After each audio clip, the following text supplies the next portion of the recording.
A coalition for South Africa. The first parliamentary session is held after an election which changed the political landscape. The ANC has been forced to share power for the first time. How will the alliance with former opponents work? What lies ahead?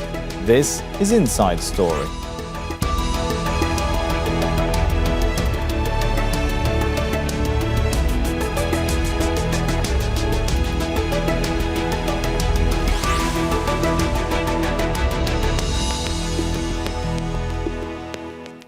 Hello and welcome to the show. I'm Sami Zeidan. The African National Congress has governed South Africa since the end of apartheid in 1994. But the party of Nelson Mandela lost its sweeping majority in last month's general election. It's now been forced to share power with political opponents after days of coalition talks. So what challenges lie ahead to make this new partnership work? And will anything change for South Africans? We'll bring in our guests in a moment, but first, this report from Laura Khan. It was crunch time for South Africa's President Cyril Ramaphosa. As Parliament convened on Friday, he'd finalise a deal to form a coalition government after days of talks. His African National Congress has been the most popular party for 3 decades. It still is, but for the first time lost its outright majority in last month's general election. The national dialogue that should lead to a social compact on the major challenges, unemployment, inequality, poverty, facing South Africa. Cape Town's Convention Centre has been preparing for the first sitting of the 400-member National Assembly. But far from the political elite, it is in townships like Botlang that sought change at the ballot box. There's no infrastructure, there's no water, the electricity is cut off, and we are the roads is not right. South Africa has been struggling with a sluggish economy and has one of the highest unemployment rates in the world. Many in the township saw hope in former President Jacob Zuma's new party known as MK. It gained 58 seats, but Zuma said he would boycott the first parliamentary sitting, claiming the vote was rigged. President Ramaphosa had given an open invitation for all parties to join the coalition. The Zulu Nationalist Inkatha Freedom Party was one of the first to join. We will participate in the government of national unity for the sake of our country and for the sake of our people. The centre-right Democratic Alliance gained the second highest number of seats, but the far-left economic freedom fighters said it would not join a coalition with the DA. We reject this government with everything it deserves for as long as it puts in white supremacists, it puts in Afrikanerdom. It's now going to be a big job to bridge the ideological gap between the coalition parties and deal with why so many in the country lost confidence in the ANC. Laura Khan for Inside Story, Al Jazeera.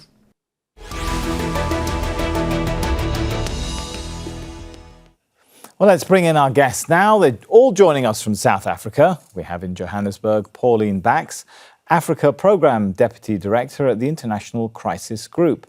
In Pretoria, Lucky Mathebula, CEO of the Thinc Foundation. And in Gqeberha, in the Eastern Cape Province, Ongama Mtimka, lecturer and political analyst at Nelson Mandela University. A warm welcome to you all. If I could start then with Pauline. So first of all, how much of a seismic shift is this, Pauline, what we've seen in Friday's parliamentary session, where for the first time, one party does not have an overwhelming majority? Yes, absolutely. It's an important day for South Africa's democracy. I would like to note that South Africa has had a government of national unity before, actually between 1994 and 1997, where also the Inkatha Freedom Party was part of the government. But what we're looking at today is a coalition that's not named as a coalition. It's a government of national unity, and it has 3 parties now, and some smaller parties may join. So it will be very interesting to see how that's going to work out. But Pauline, it's a bit different from 1994 because of the number of seats the ANC has this time, right? Yeah, absolutely. Of course. The ANC is now still the biggest party of the country, but it's dropped down to 40%. So would have to share the cabinet positions with DA members and IFP members. So it is much more a unity government as it has been announced. And there will be some devolution of powers or spreading of powers, so to speak. And these three parties or more will have more of a capability to hold each other accountable. So I think this setup that we see today gives hope that the political parties will be more accountable in the future. Let me take it to Ongama and ask this question. How much of a shock to the system is it that the election of a president in the first session of Parliament after an election is no longer entirely, purely just a formality? It is a big shock. So it has taken 2 weeks to determine whether there can be a successful election of an ANC president. Remember, the issue here is that it's two major opposition parties that are coming together and have had to find each other in order to guarantee that when they walk into the National Assembly today, they will elect a speaker and they will elect a president as well as a deputy speaker who can be able to carve a new path for the country. It's taken a lot because both internally within the ANC, there was a lot of opposition for this move because remember, ideologically, it's a posture that signals a center-right shift for the ANC, whereas the ANC itself has regarded itself as a disciplined force of the left, mostly with a centrist policy, center-leftist policy outlook. So that we were able, only this morning, by the way, to have both the main opposition, or let me say previous main opposition, the Democratic Alliance, confirming that they have an agreement with the ANC, and the ANC much later confirming that they've got this agreement. It shows you how much of a shock to the system it was and how difficult it was to actually have these boldly accept that this is the way forward that they want to present to the country. Okay, let me bring in Lucky. Of course, we're talking now and recording this as Parliament is meeting, but what do you make so far of how smoothly the process of day one is going? Choosing the president, choosing the speaker, the deputy speaker. There was some concern about whether deals will be thrashed out in time. What do you make of it so far? Thank you. Look, I think the arrangement that we are seeing emerging in South Africa, it's a consensus of the establishment.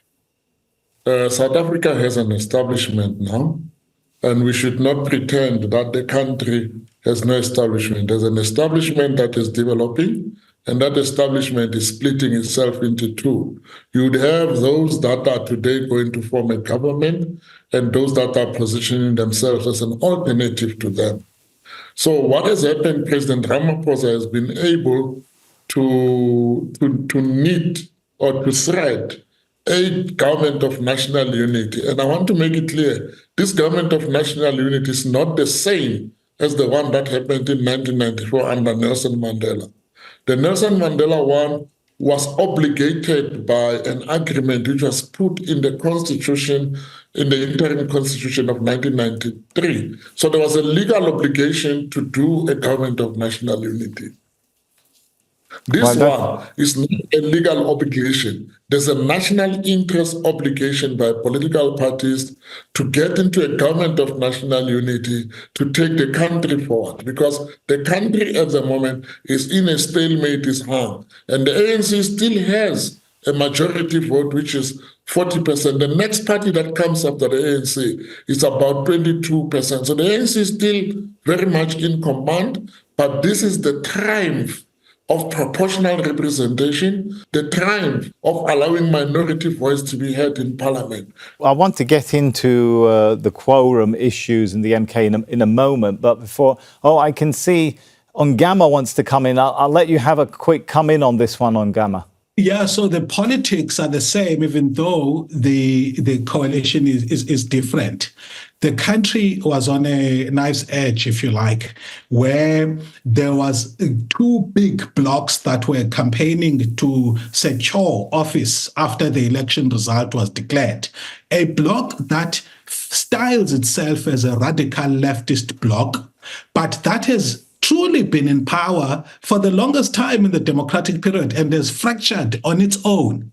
Now it's actually coming across as though it is a leftist bloc, and it appeals to what our collective fears are as a dominantly black country, where we fear that the Democratic Alliance could just, be anti-black in its policy outlook. But these are actually, as we can see from the evidence of the policies that have been put out from these parties, none of them has actually stuck with that policy outlook, at least as far as the agreement that we've seen is concerned. So South Africans had to choose between either an impression of potential good governance and proven state capture and corruption that styles itself as a radical alternative. All right, we'll also get into policy issues and what it means for the country in a moment. But I want to take a step back before we go that far and take the question to Pauline. What does today's session, what does Friday's session say about constitutional change, the constitution, the system itself, the ability of the ANC to respect the constitution and transition? Have all been tested and all passed? I would really like to hear the opinion of the other guests today, but my interpretation of what happened today is that South Africa is a very sound democracy that upholds, with ANC wanting to uphold the constitution. And especially if we look at the MK party, which is almost an anti-constitutional party in a sense, and it has lost out by boycotting today's sitting, not showing up, and continuing to insist that the elections were rigged. I think it's quite an extraordinary feat to have for the ANC to have been able to put together this government of national unity in 2 weeks, having spoken with all the parties in questions, including the MK. It has reached out to the EFF, it has reached out to everybody, and they have managed to come to an agreement which until today, nobody knew what this was going to be. So it's extraordinary. You see a sort of that goodwill and that sense of unity and that desire to cooperate was reflected, I thought, in today's parliamentary sitting. Mm-hmm. All right, let me take the question to Lucky. Pauline mentioned the MK party's position. Well, they failed to derail Friday's session. Is this the end of it, or do they still have the potential to try and disrupt further work going forward? What's your take on it? I think what we must know is that the MK, by not being in the National Assembly, it's a protest. It is not an undermining of the Constitution. They are protesting that the election result is not what they want to accept. So they are protesting by not going there. Because as we speak now, they've participated in other provincial aspects. So aspects of the Constitution that are happening in the country, I have not seen the people that have positioned themselves as the radical alternative being opposed to the Constitution, including the ANC. So the constitutional order of South Africa is not under threat. What might be under threat is the political order, because political agreements are still difficult to come to it. So I just wanted to clear that we should not present MK, EFF as anti-constitutional. They are all constitutional. DA, all of them, they are believing in the constitutional order. Good point, Lucky. MK has pronounced. MK has pronounced that if it had two-thirds majority, there are things in the Constitution it wants to amend. That statement on its own, it is saying, I cannot amend the Constitution unless I have the majority that the Constitution required. And that is the highest form of respect for the Constitution. All right. So putting a bit of the question or the spotlight more on the political process going forward, and precisely on that point, Ongama, what does today's session Well, Friday session, tell us about how different the process of ruling a country is going to be going forward compared to what we've been used to in the past. Two things about that. South Africa was a dominant party system in terms of which, if you wanted to decide policy direction or government programs, only one party was important. And also, the consultation processes that are there within itself, because remember, the ANC is a tripartite alliance made up of the ANC and the center or center-left, the Congress of Trade Unions, as well as the South African Communist Party. Now you've added a pro-market party in that bag. So it's going to make things a little difficult as far as thinking about policy and programs are concerned. Just on the eve of election, the government of South Africa signed into law a bill for the national health insurance. And the Democratic Alliance, that's now a partner with government in that process, had sworn to take that process and challenge it in court. But as I say, so what does that mean, Ongama? Should we expect more deadlock if the decision-making process is becoming much more delicate? Well, the DA and ANC, they've been opponents for so long. They're on different ideological ends or different ends of the ideological scale, right? What we're going to see now is the relocation of that difference outside of the National Assembly to party political processes. There are going to be complex processes outside of the assembly also, because you've got these, the left allies of the ANC who also have to play a role in decision making. But I think what we mustn't underestimate is the potential to build the institutions of the state. South Africa was involved in what you would call in conflict societies, post-conflict reconstruction and state building. After there was an onslaught on state institutions, be they prosecutorial or, in fact, institutions of government, which were made to be ineffective by creation of shadow institutions. So I think that for that aspect, the ANC is going to be bolstered, and it's not going to have that internal opposition that was holding it back when it comes to building credible institutions. If we are to take the Democratic Alliance in good faith as far as their commitment to build institutions is concerned. Maybe we should ask the question, take a slight step back and ask Lucky, have all the details really been worked out for a government of national unity? How do you see the orientation of this government going forward, or are there still question marks?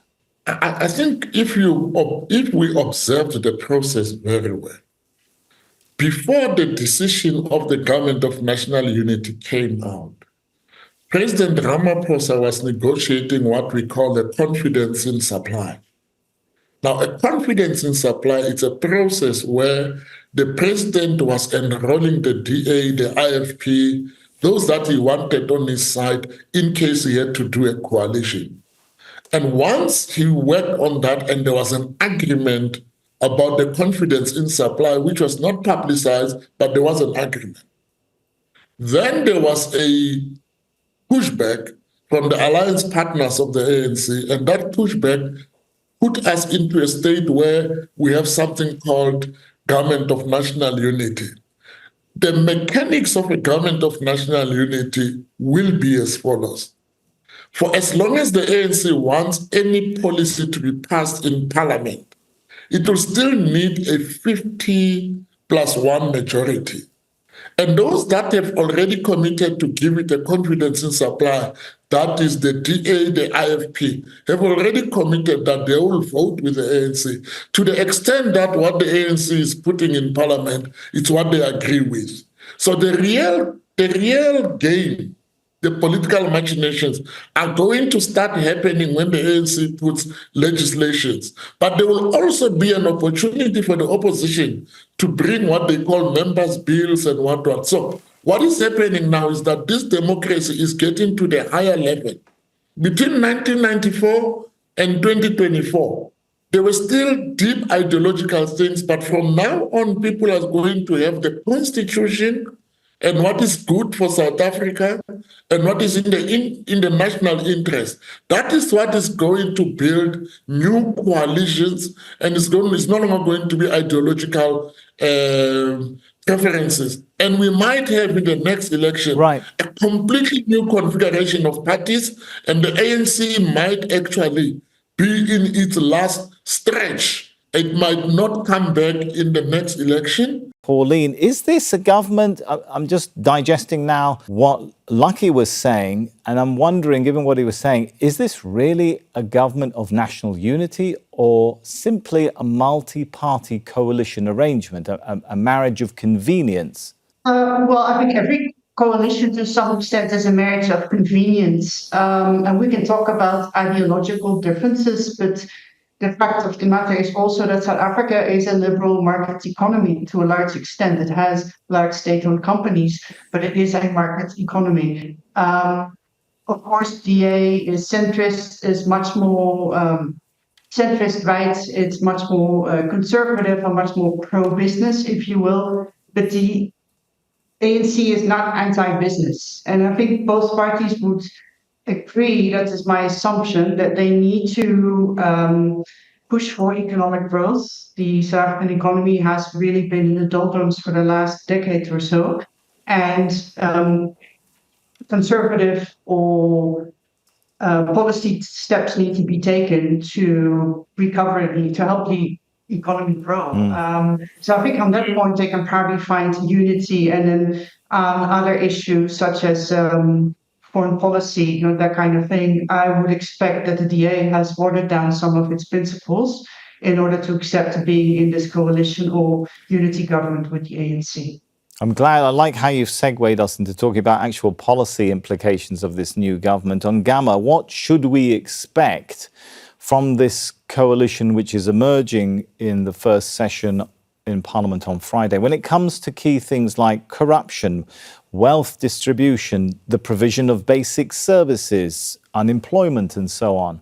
So I'm going to say what I'm going to say, bearing in mind that power corrupts and absolute power corrupts absolutely. If you look at the Western Cape and you compare it with the rest of South Africa as far as clean governance and the reports from the Auditor General, the Western Cape, which has been governed by the Democratic Alliance, has been among the best performing municipalities and provincial government departments when it comes to accountability and transparency. And also, there has been less reports of corruption in the Western Cape compared to the rest of the country. Now, so is that a harbinger of things to come? Do you think the DA, for example, will be able to move ahead on its promise on things like establishing a new Chapter 9 institution to combat corruption and so on?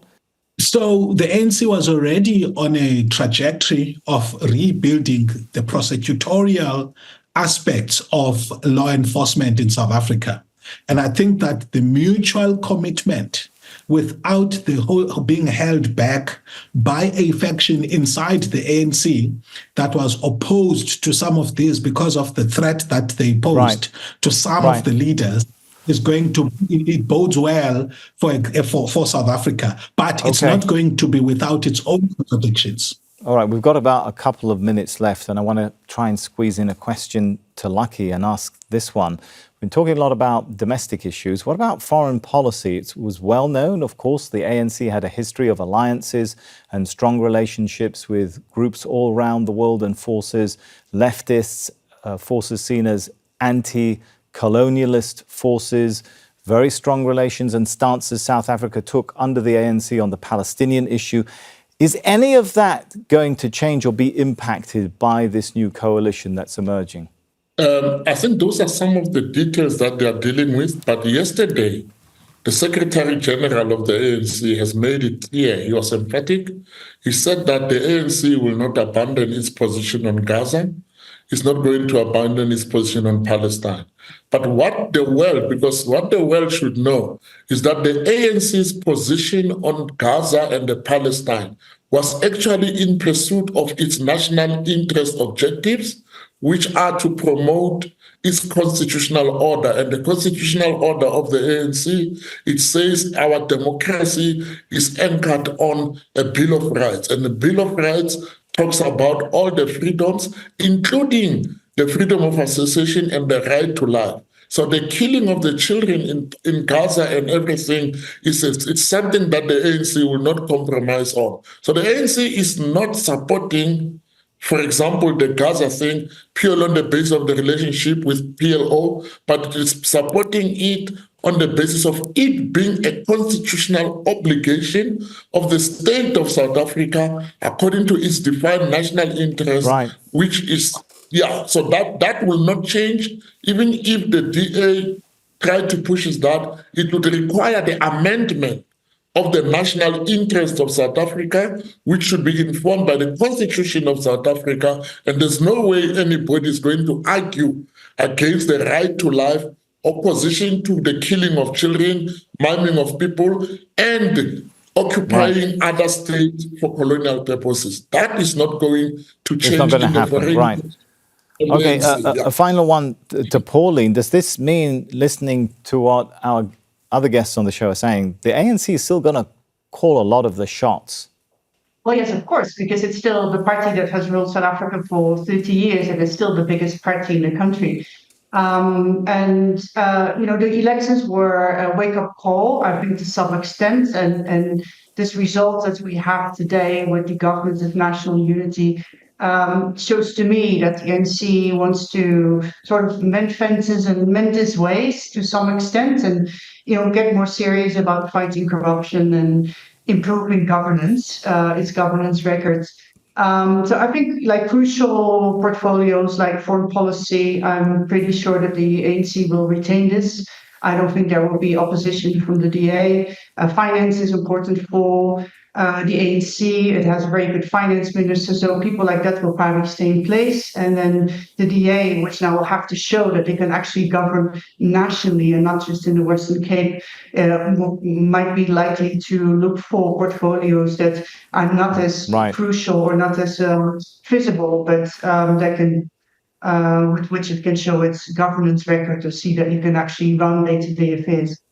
All right. I'm afraid we're out of time. We're going to have to thank our guests, though, for an excellent discussion. Thank you very much to Pauline Bax, Lucky Mathebula, and Ongama Mtimka. And thank you for watching. You can see the show again anytime by visiting our website, aljazeera.com. For further discussion, head over to our Facebook page. That's facebook.com/AJ Inside Story. You can also join the conversation on X. Our handle there is @AJ Inside Story. From me, Sami, Zeidan, and the entire team here, for now, it's goodbye.